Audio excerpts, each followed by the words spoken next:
अस्सलामु अलैकुम वरहमतुल्लाहि वबरकातुहू। जी हाँ नाजरीन, इस वक्त सोशल मीडिया पर कुछ अफवाहें फैलाई जा रही हैं। बताया जा रहा है कि शेख यासिर को फ़लस्तीन के लिए दुआ करने की इजाज़त न मिलने पर हरम मक्की की इमामत छोड़ना पड़ी या इमामत से मुअत्तल किया गया।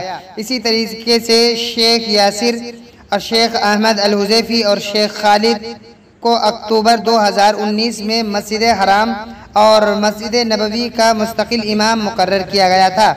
इस साल मस्जिद हराम और मस्जिद नबवी के इमाम और ख़तीब की हैसियत से उन्होंने अपने 4 साल मुकम्मल कर लिए। 2019 में एक नया कानून नाफिज किया गया जिसके मुताबिक हर इमाम को सिर्फ 4 साल के लिए मुकर्रर किया जाएगा, जिसके बाद उन्हें अपने मुआहदे की तजदीद करनी होगी।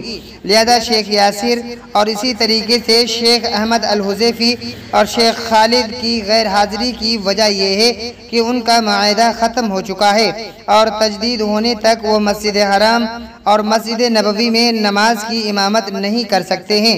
लेकिन जो बात इस वक्त सोशल मीडिया पर फैलाई जा रही है कि फ़लस्तीन के लिए दुआ उन्होंने की है या करना चाहते थे, जिसकी वजह से उन्हें इमामत से हटा दिया गया है। नाजरीन, ये खबरें गलत हैं, खाली अफवाहें उड़ाई जा रही हैं। हकीकत से इसका कोई वाबस्ता नहीं है। हकीकत की खबर मैंने आप हज़रात की खिदमत में पेश कर दी है।